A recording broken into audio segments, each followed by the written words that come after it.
Welcome back to Doing Football Today. We're here to make you some money on OwnersBox. We're going to get it done this week.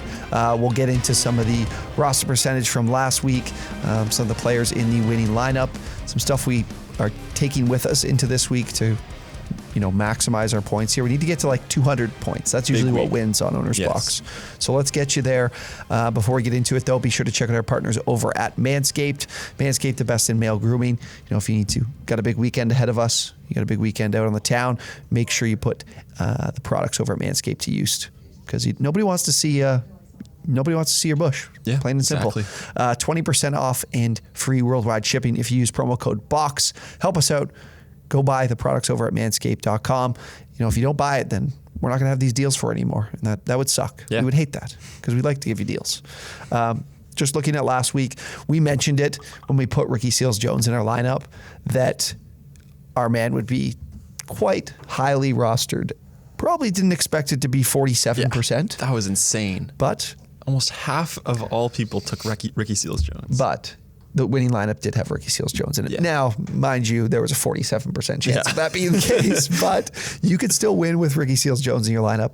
Chuba Hubbard up there as well at 39.8%. Taylor Heineke, huge boost, 38.1%. Again, keep this stuff in mind because you're thinking about Heineke, Chiefs, you think it's a great matchup, so he gets the start in a lot of people's lineup at a pretty good price. You're always looking to save money at the quarterback position because you are playing two of them. Heineke was definitely the target for people last week. Did not give you the fantasy points you were looking for. So again, we're going to keep that in mind as we build our lineup here at quarterback. Khalil Herbert, Kareem Hunt up there as well, 32% for Khalil Herbert, 28% for Kareem Hunt. I'd expect that. Whenever running backs take on an increased workload later in the week, a lot of the times they're going to be the highest owned guys. Yeah, Darrell Williams up there too, same kind of narrative there. People didn't enjoy, but they wanted to play that stack of Taylor Heineke and Terry McLaurin as well. He was up to 17%. Did not work out for people. We loved Stafford and Kupp, or we loved Stafford and any pass catcher from the Rams. We had Robert Woods in there, so that was a good stack for us last week. Stafford was decently up there, 16.5% rostered in our big contest, but otherwise, those are the biggest things that stick out to me. Carson Wentz, it wasn't a crazy amount. He was at about 12%, but a decent boost from a guy who's kind of been fantasy irrelevant, but you see that performance against the Ravens, and people want to go to him the next week. It seems like whenever the guy plays on primetime, the next week, he's more highly rostered. Yeah. All right, let's get into the $25,000 week 7 contest here. We haven't looked too much into the lineup builder. It is Wednesday here when we record this. It comes out on Friday. This is usually when we start to look at our lineups and build them out for ourselves on our contest that we do here at the office and in-house. But first thoughts on quarterback from you. I really like Ryan Tannehill this week. We just saw him put up kind of a poor game against the Bills on Monday night. Now he's coming back against the Chiefs. Chiefs' pass defense is terrible. I think he's going to have a big bounce back week. We don't know if Julio Jones is going to play because he did re-aggravate that hamstring injury, but I think either way, Tannehill is a good start this week. So I do agree, but my problem now is we just talked about how you mentioned prime time. Yeah, but I poorly. mentioned the Chiefs. Yeah. So this might not be the best stack to go with because it's if they play well on primetime, because he didn't play well. Well, he did look good late. I know his overall fantasy points weren't good, but that's I think something to consider because I do think he might be highly rostered. Another one, like to avoid highly rostered guys. Yeah, another one I like this week. I talked about Tua in our must start players. You can go back and look at that. Avery talked about Jaylen Waddle, but again, the Falcons, too juicy of a matchup for me to go with in a GPP like this in these bigger tournaments, because I do think that's another one that'll be one that people like to look to a lot. Yeah. I kind of like Derek Carr. He's kind of flying off the radar a bit. I don't think a lot of people watch that Broncos-Raiders game, considering the other game on the table there was Cowboys and Patriots. 27 fantasy points last week. He had 340 yards, 2 touchdowns after that really sloppy week against the Bears. I like going with him and Waller because Waller's consistent in terms of targets. Like, we haven't gotten the touchdowns from him. You haven't got those 100-yard games. He's still getting 6-7 receptions. He's still Derek Carr's number 1 target. And Carr going against the Eagles, I think, is a solid matchup as well. So I really like that. Yeah, Waller hasn't been that great since week 1, I think, because he had that monster week 1 week of 20 targets. And then since then, it's been kind of a little bit underperforming. I will say that this could be the week. I will say that he has played some tough defenses. Like, we didn't think the Bears were a solid pass defense, but they actually have been pretty good this season. Tyron Johnson's been one of the best corners in football. And then he did play the Chargers, who are giving up one of the lower, I think they're top 5 in the NFL in passing yards given up. And then they just had their week against the Broncos, which is a solid defense. Yeah, I wouldn't even mind like a triple stack here with Carr, Waller, and Ruggs. Yeah.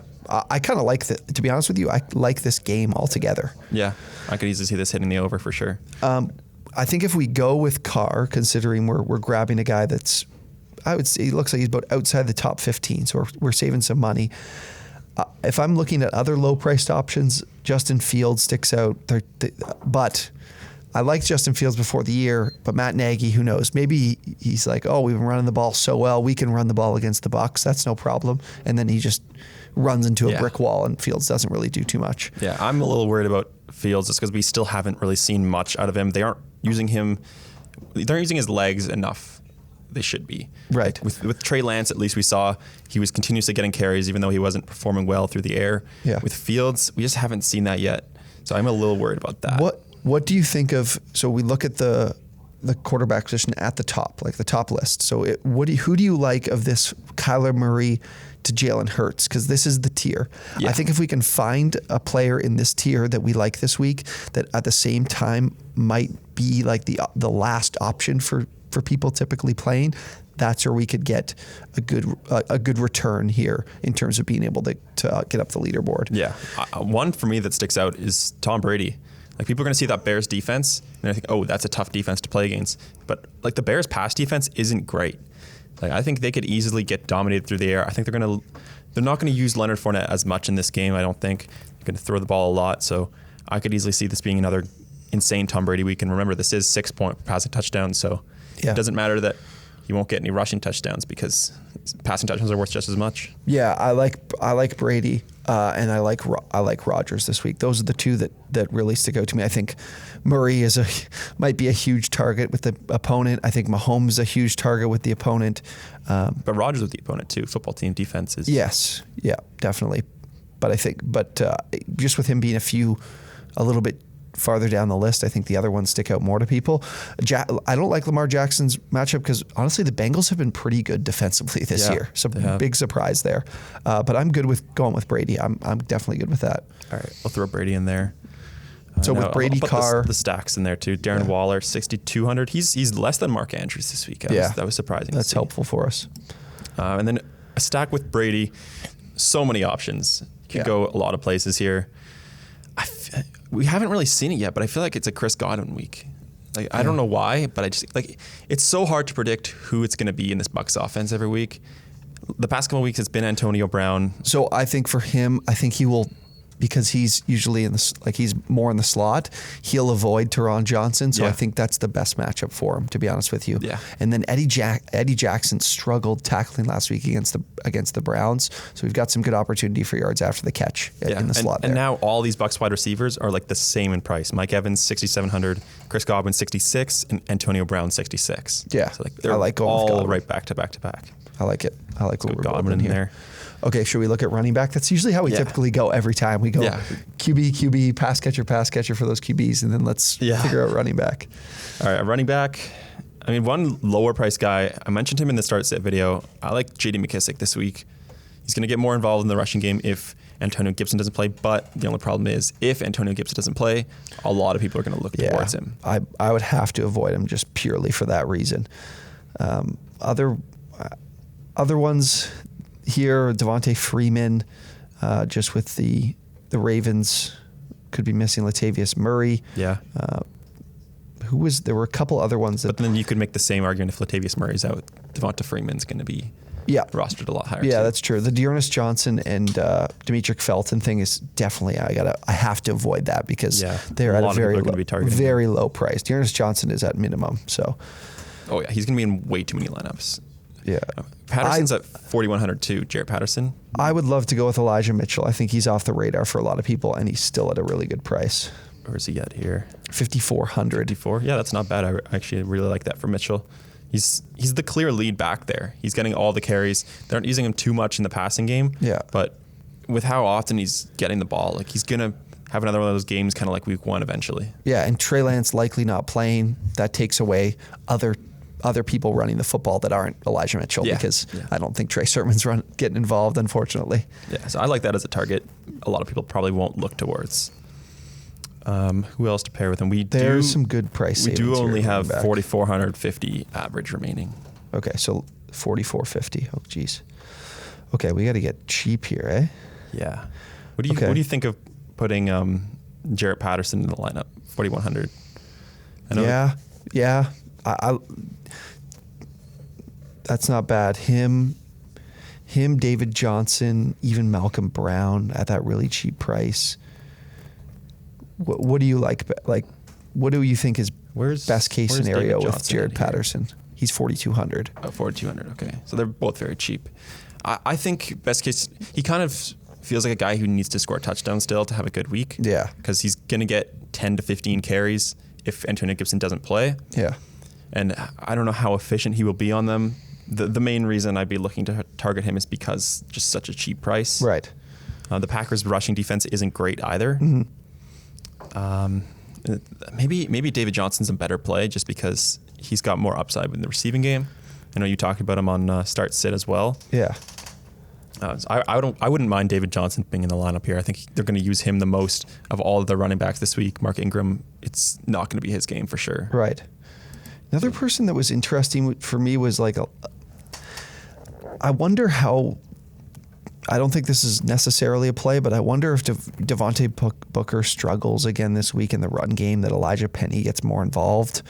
But 4,400, I think, is a little bit too much for a guy that. Yeah. Like, I would need him to be minimum. I'm pretty sure he's a fullback too, isn't he?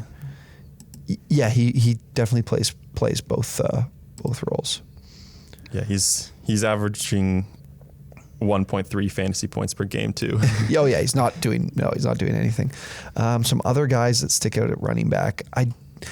If the Rams run away with this game, Sony Michelle is an interesting one. He's had 9 carries and 11 carries the last 2 games. So if he, honestly, the only game, I shouldn't even say this because this season he's had 10 carries, 20 carries, 3 carries against the Cardinals. That was the game that he fumbled and they just were like, yeah, that's it for you today. But then 11 and 9, like he's had the ball a decent amount for a guy at a pretty good price. I just noticed this. I forgot that Miles Sanders is this cheap. Where is he at? 4,900 this week. Really? 4,900 for Miles Sanders. Wow. Same price as Sony Michelle. Yeah. I feel like we have to put him in the lineup. Yeah. I think that he would be someone people would be seeing his price and thinking, whoa, that's a little too cheap.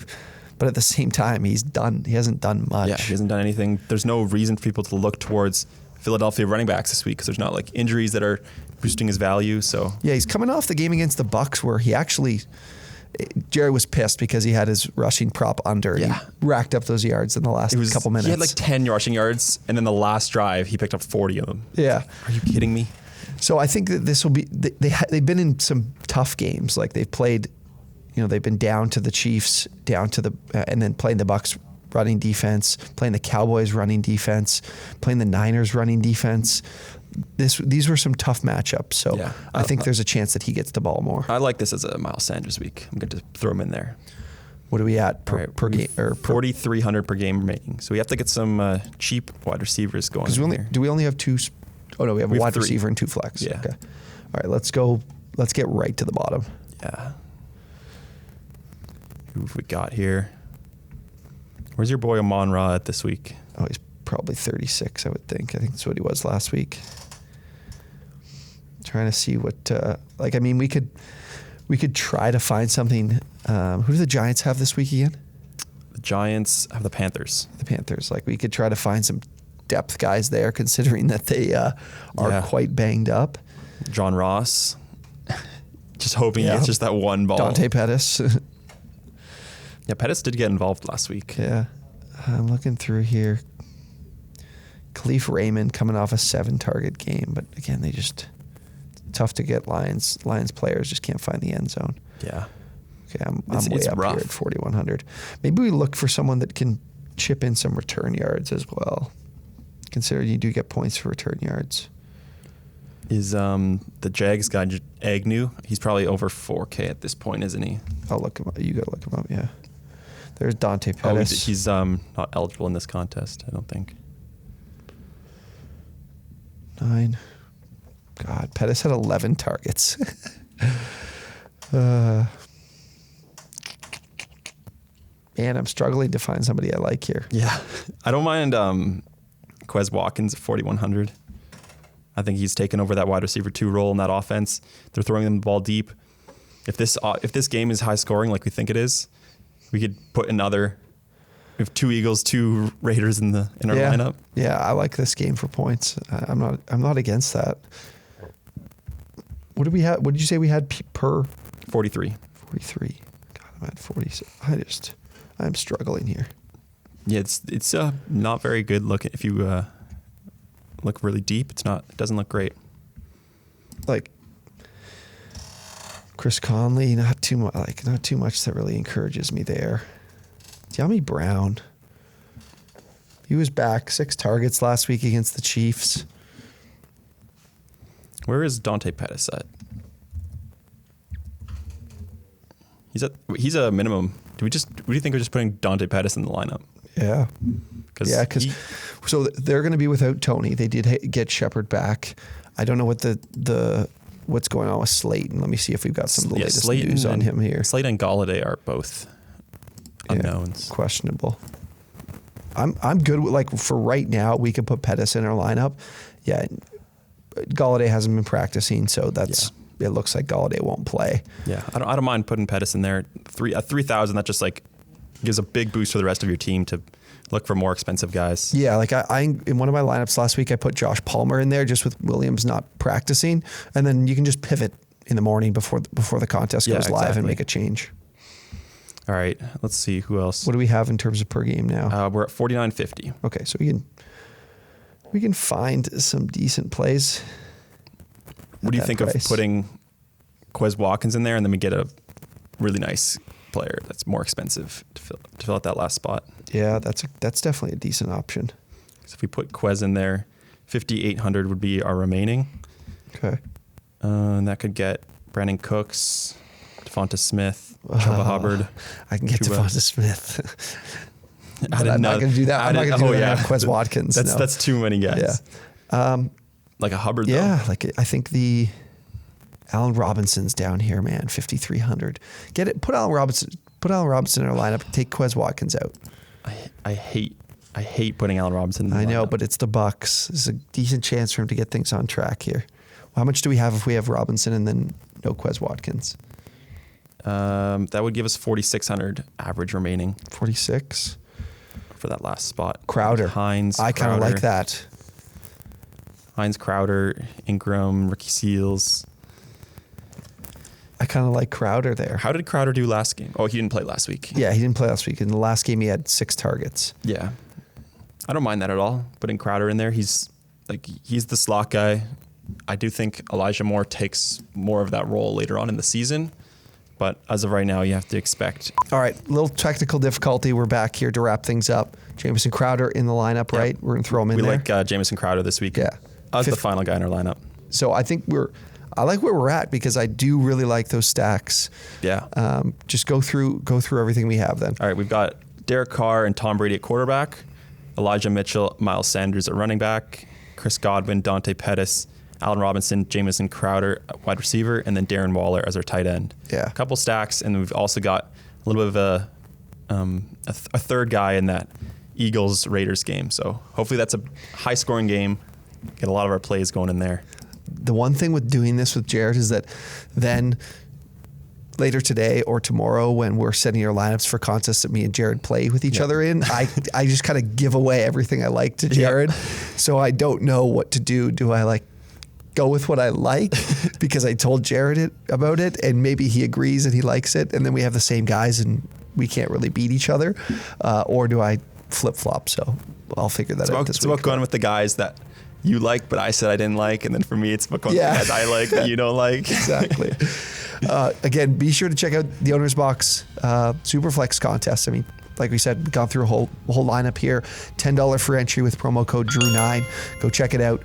no kickers, no defense makes this. I don't have to worry about, how do I fix in some remaining salary to spend on that bum Tristan Viciano this week. Dude sucks. Chargers kickers are bullshit. Oh, that's the Chargers kicker. I was like, who is this guy that you're talking about? No, extra points, can't make them. Chargers life. But yeah, go check it out. $25,000 Week 7 contest is live. Thank you guys for watching. If you enjoyed the video, be sure to drop a like, subscribe to the channel, comment down below. Jared's happy to answer all your questions. Love it. We'll see you next time.